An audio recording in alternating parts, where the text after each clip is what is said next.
Hello everyone, welcome to another edition of Zero's Ham Shack. Today is Friday, September 5th, 2025. I am right now waiting for a oscillating multi-tool and diamond cutting blade to arrive to actually work on the heatsink, which would normally have been the next step in the process.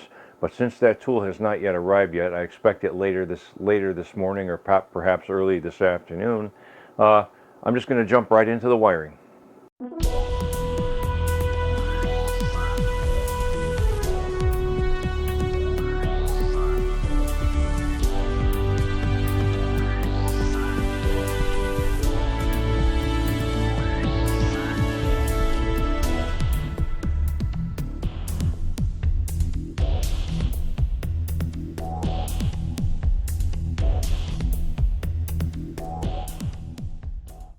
So before I get started, I did want to mention, and I'll try to make sure I post these details in the description below, but the final dimensions of the tube socket, actually the final dimensions of the lower square that make up the cathode receiver for the tube socket, ended up being 1 7/8 by 1 7/8, so 1.875 by 1.875. They were 2 1/16 or 2 1/32, something like that, just slightly over 2 inches, and that was too big.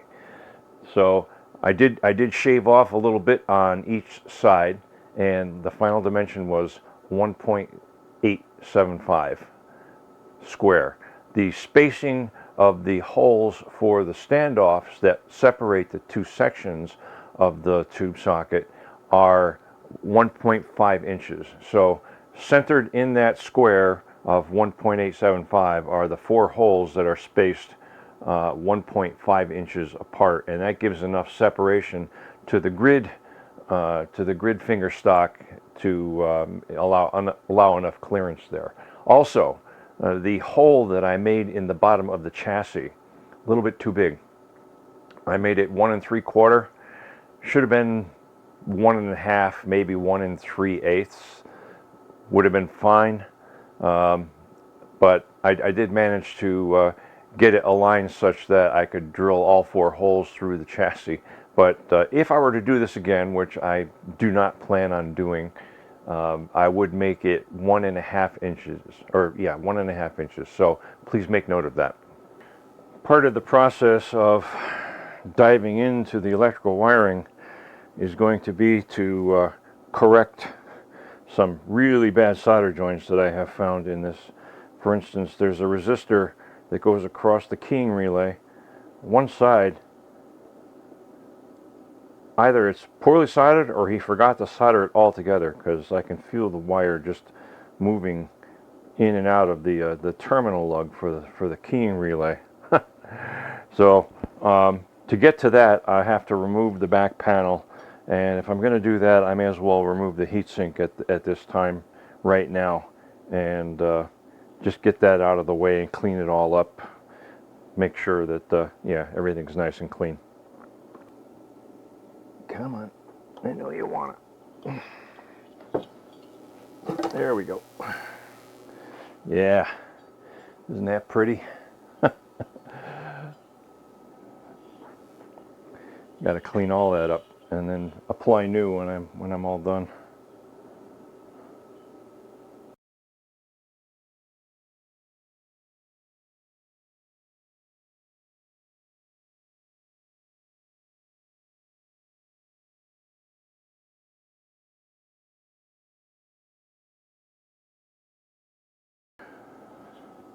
So as I mentioned just a moment ago, this is the heatsink all cleaned up.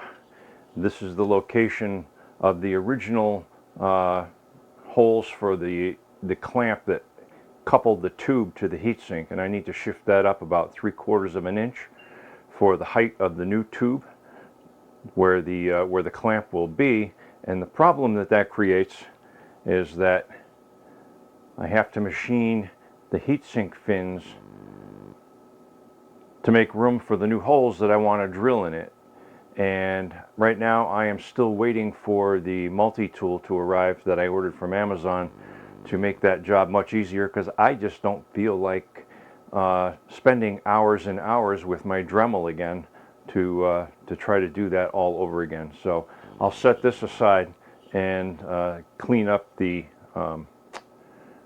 back of the chassis, and then start working on the wiring.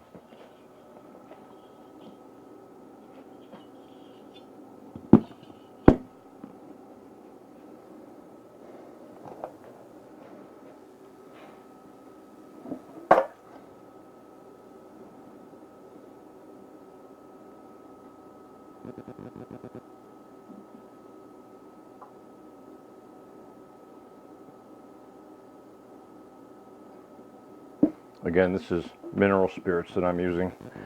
It's not very aggressive in terms of cleaning, but it does dilute the heatsink compound.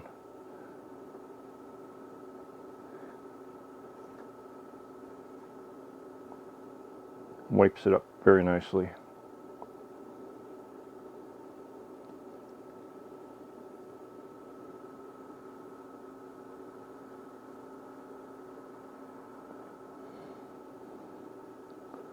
And it's also not so strong that it removes the ink lettering, dissolving the paint of the ink lettering on the back.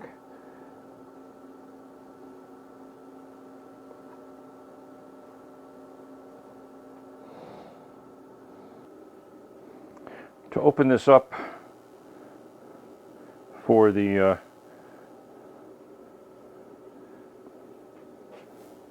coupler with a new heatsink, to open up this window, I'm just going to take and cut straight up from this edge here to this opening, and from this edge here to this opening. I don't really need any of this material in the back, and then I'll have all the room I need to put the thermal coupling blocks against the heatsink.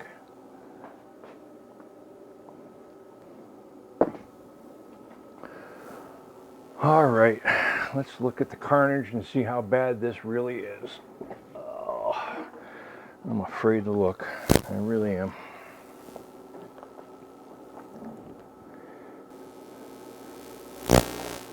Oh my God. Oh my God. Even the high voltage, the high voltage wire is just wobbling. The terminal is just wobbling around inside the PC foil here. This is the high voltage output from the full wave bridge rectifier. Holy smokes.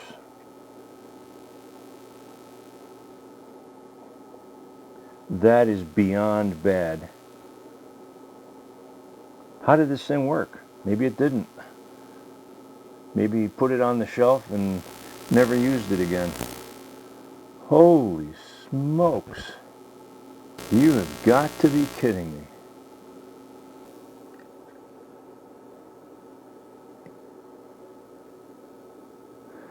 This is the pin that belongs in the board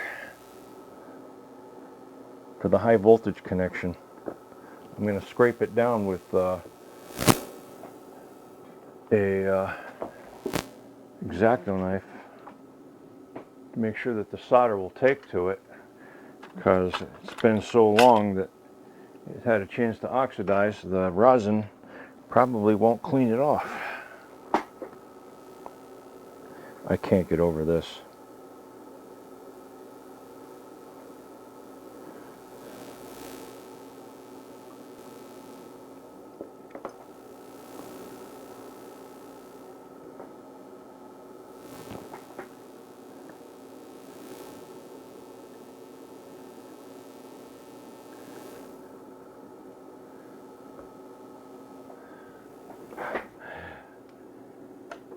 Probably the single most important solder connection in the whole amplifier, and